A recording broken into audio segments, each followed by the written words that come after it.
up, everybody? Super fan here for another weekly update. So, as you can see, I'm not in the Mustang this week. That's because I'm in the 2016 Volkswagen Jetta that I have as a press car here. And as I mentioned a few weekly updates back, I'm going to be doing, more mundane cars like this as a bonus review that I'll be uploading on the weekends sometime. And they'll just be sporadic whenever I get a car that isn't performance oriented and isn't something that's cool enough to feature as a primary Wednesday review. Then I'll put one of these up just as a bonus thing, so that you don't miss out on any other normal Wednesday car reviews of exciting stuff. And so yeah, it's a good little car for commuting and stuff. This is the 1.8T. This is the SEL premium one, so it has a little more power to it, and so it's zippy enough to be good in traffic and merging and stuff like that, and plenty of power. All Volkswagens handle really well since it has the great sharp steering rack that I really love, and nice interior that's about the same on all Volkswagens as well.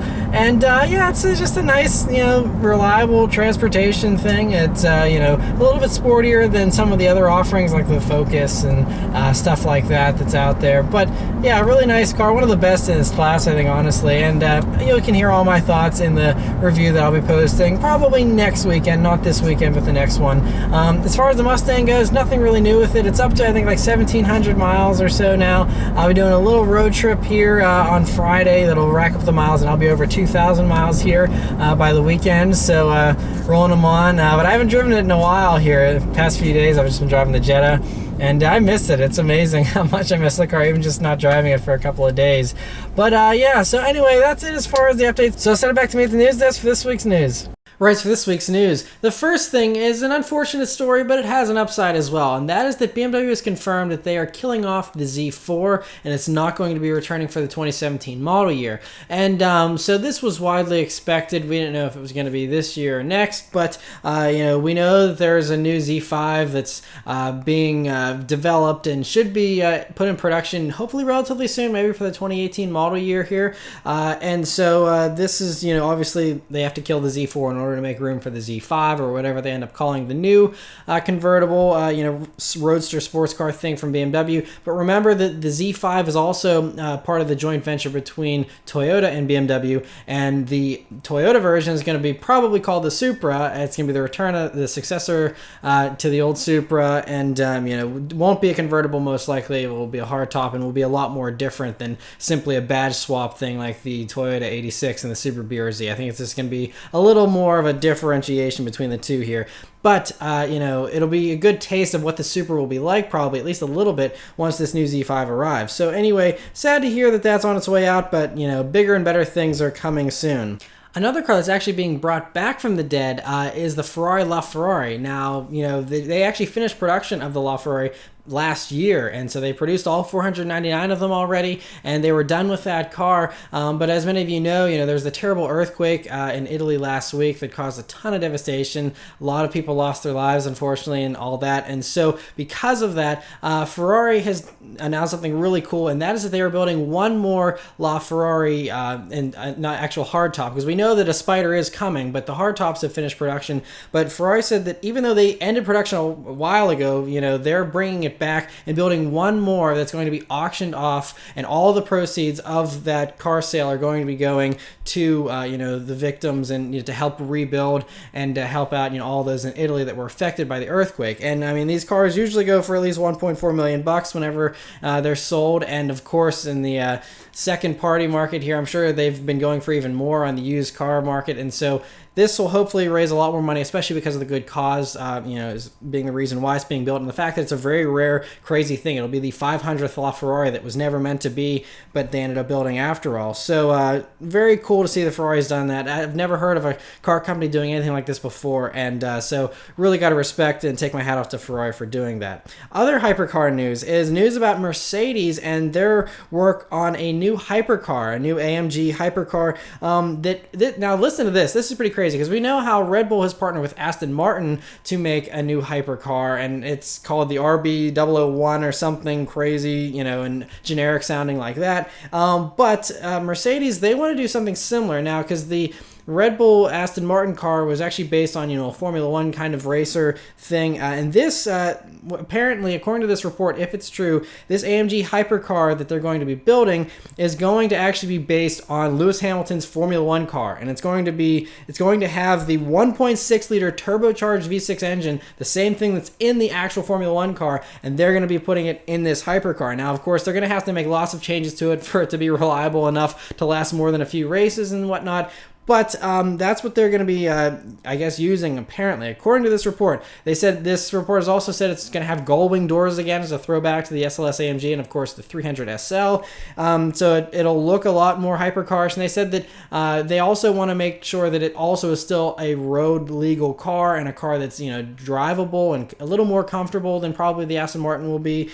So because of that, they said it's going to be a little bit heavier, and even have some really cool technology, such as some biometric scanners that I guess whenever you lean into a corner or something, the car will monitor your body movements and adapt the suspension of the car to expect things the way that you are expecting things as the driver, and all kinds of other crazy awesome stuff that we'll see how well it works whenever they actually do put it into production. And then this rumored hypercar, if it does get made, that engine, that 1.6 liter V6 turbocharged engine, is going to be making somewhere between 1,000 and 1,500 horsepower. Now that's also because it's going to be using the same kind of KERS system that you have in the Formula One cars, which has the electric battery. And so this thing is definitely going to be a hybrid and definitely going to have a lot of electric power that I'm sure is going to augment that engine, because that engine cannot make that power on its own. So going to be some kind of wild performance, going to sound out of this world as well if they actually do make this thing. Who knows when it'll be arriving. They said it could look similar to the Mercedes Vision Gran Turismo thing that they debuted a couple of years ago. Who knows, again, now Mercedes' 50th birthday is apparently, their anniversary is coming up here next year, so it could maybe be some kind of concept or something could debut possibly for that anniversary, but I find it hard to believe that anything like this will be coming anytime in the next year or two, probably at least 3 years out is my guess. But awesome to see that. Other actual Mercedes news you can go out and buy right now is they officially unveiled the GLC 43 Coupe. Now, AMG's been slapping their badges on everything. It's not just the high-end AMG models. Now there's the Mercedes-AMG middle model, above the standard normal Mercedes model. And so, we've already seen the GLC 43 in the standard crossover GLC version, but now, for the Coupe version, the racier one, they've given it the same treatment, much like you would expect. Same horsepower figures as the normal SUV, so it does 362 horsepower, 384 pound-feet of torque, and it takes 4.8 seconds to get 0 to 60. And so, it's pretty nice. But again, I still don't see the point of these SUV coupes. I think you'd rather be better off with the more roomy standard GLC 43. But cool to see that nonetheless. Another SUV, faster SUV, is Porsche has just announced a new performance pack for the Macan Turbo. And so it obviously gives you a little more of an aggressive look, with the LED lights and a few things blacked out, a little bit of a lower ride height. But the main thing is that they've worked over the engine here. So it's still going to be using the same twin-turbo 3.6 liter V6, but now it has 440 horsepower instead of the standard 400 of the regular Macan Turbo, and it now has 442 pound-feet of torque, which is 36 more than the standard Macan Turbo. So 0 to 60 times improved by 0.2 seconds, now 4.2, and the top speeds raised 5 miles per hour up to 169 miles an hour. And there's a few other little bits and pieces, Alcantara touches here and there. But here's the thing about this car. Now, it sounds great, more power is always better, but this performance pack adds an extra $10,445 to the price of the already expensive Macan Turbo. So if you want one with the performance pack, you're looking at $87,495 here for the performance pack version of the Macan Turbo. So $10,500 for 40 extra horsepower. I don't know. You could probably do better in the aftermarket, but it wouldn't be backed by Porsche. So just be up to buyers to see whether that's worthwhile for them or not. But interesting to see Porsche offering that. In other luxury performance vehicle news, the new Genesis G70 was spied running around. Now, we know that this is going to be the one that goes underneath the old Genesis sedan, which is now called the G80. And so this is going to be kind of like the 3 Series fighter. And this one we're looking at here with the aggressive wheels and whatnot is probably the performance version. And so, the only disappointing thing is, the shape of this car looks similar to the concept we saw in New York back in this spring, but that car looks so stunning. And here in production form, it's never going to look as amazing as the concept, but it doesn't look very close either. It doesn't even look like it's relatively close at all. Aside from, like I said, the proportions are roughly the same, but it looks a lot more dumbed down, a little more Hyundai than I was hoping, for this brand new Genesis brand and their brand new car. But it sounds like it could have a pretty exciting engine here. They're guessing it'll be the new twin-turbo 3.3 liter V6 that Hyundai has been working on, that's currently in the G90, which is the old Equus, and it'll probably trickle down to all the other cars as well. But it could be pretty awesome, especially in this smaller package. And it's there's nothing else we really know about it just yet. But we have these pictures. Looks like it'll be good. It kind of looks like a shrunken down G80, Genesis sedan in a lot of ways. But we'll have to wait and see. Of course, it's camouflaged up, and hopefully the camouflage is hiding all the best bits.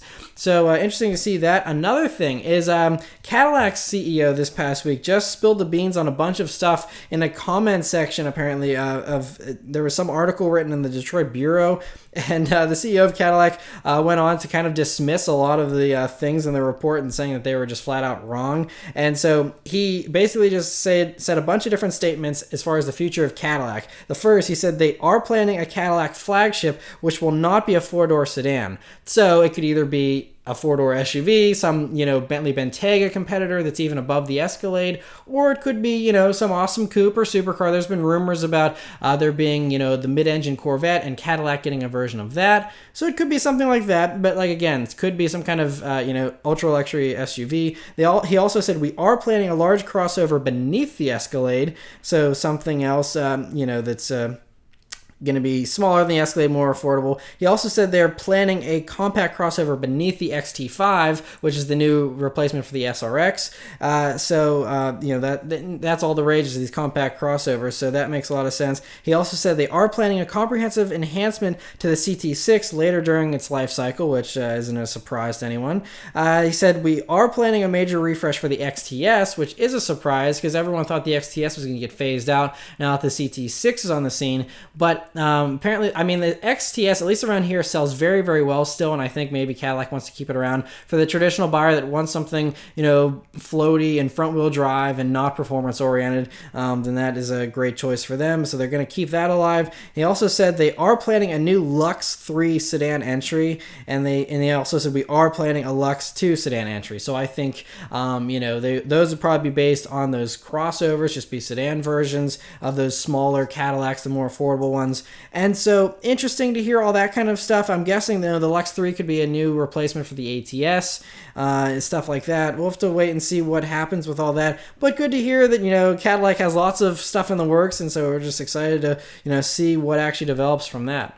And, the Paris Motor Show is coming up here very soon, and a few people have started spilling the beans here on their cars that they're going to be debuting. The first is Citroen, who they just unveiled their CXPERIENCE concept, which is this really cool-looking thing, it's got a lot of very futuristic concept car kind of things to it. We don't really know much about it, except it's, going to be some kind of plug-in hybrid powertrain, it's a cool-looking design study, but again, this is probably just something for fun. I don't expect this to make its way to production anytime soon, but a very cool looking concept nonetheless.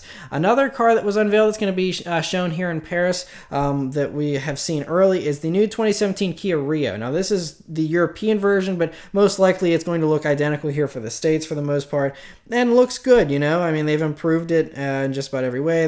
They said they've designed it in order to make it look a little bit wider and longer, and they did a pretty good job there. I think it's an attractive looking little car, and so cool to see that unveiled. Another official statement that is pretty funny actually is that they're finally offering LED headlights as an option on many Jeep models. So currently, I think in the Cherokee it was an option to have HIDs, and the Grand Cherokee you could get it. But as far as like the Wrangler, we're still using standard halogen lamps that, according to the IIHS, were some of the worst headlights in production. And so the Wrangler has those, and the Renegade has the same ones. And so now for the 2017 model year, you will be able to get the LED headlights. Now they're going to look the same for the most part, just slightly tweaked on the inside, of course, but they're going to have much better light output, and they'll be standard on some models and optional on others. So good to hear that improvement there. And that's kind of interesting though, because we will be getting a completely new Wrangler next year for the 2018 model year. But I guess this was something they didn't want to wait on, and so they are rolling out the new headlights here right now. So cool to see that. Another new thing that was rolled out is GMC and Chevy both unveiled their updates for the Colorado and for the Canyon here. And so now they're saying that it's the Cadillac V6 engine that's being put in these now, but it's the same size and almost the same exact output as the previous V6, but apparently they've gone through the internals and made it more reliable and quieter and smoother, and made a lot of updates so that it's based roughly on the same architecture, but it's completely gone over and all new, supposedly. And so that's what they're claiming here, but it's only like a 3 horsepower bump, so there's no real obvious change to the engine as far as output or anything like that. It's got an extra 6 pound-feet of torque over the old V6. The other, I think the more big improvement here is that now they're ditching the 6-speed automatic for the 8-speed automatic in these cars, so that it'll hopefully be better on the highway and be more fuel efficient, and also be quicker to shift as well, which is good news for those. And as far as the GMC version here, the Canyon goes, they also are unveiling a new All-Terrain X model and a new Denali model, which give you the obvious upgrades like you would expect from a Denali model and the Terrain X, and so they're going to have some other new things, like there's a better touchscreen, there's a few new colors, there's a heated steering wheel as an optional extra now in the GMC, and a standard teen driver mode. And so yeah, I mean, the Canyon's a nice truck. I reviewed that and the Colorado, and both are good trucks here, but good to see those updates here for the 2017 model year, and those will be available, they said, in the fall. And the last thing I want to mention, now I usually don't mention things like this, but I got a message this past week from someone who's in a Mustang club in South Carolina, and he notified me of this Make-A-Wish story from someone named Luke, who is 17 years old and was diagnosed with lymphoma, and he's thankfully in remission and recovering here. But his wish was to have his mom's old 1965 Mustang, that was her first car, restored, and it was like his dream car that was hanging out, sitting in the backyard. And so the Make-A-Wish Foundation started the restoration on this car, but they need additional funds to complete it, apparently. And so I included the link in the description below. Check it out, give it a read, and if you feel like you want to help them out, then definitely go and do that. They would definitely appreciate it. But it's always good to see Mustangs come back to life, and this one is especially awesome, for a great cause to make Luke's dream come true. So check that out if you feel like it. But anyway, that's it for all the news this week, guys. So I'll send it back to me in the car. Alrighty, so I'll leave you guys with a nice little acceleration here and the Jetta, like I always do.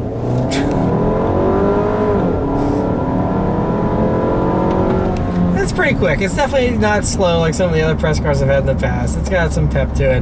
But yeah, so hopefully you guys enjoyed the news. That's it for all the weekly update here. So thank you guys very much for watching. I'll see you next time. Take care.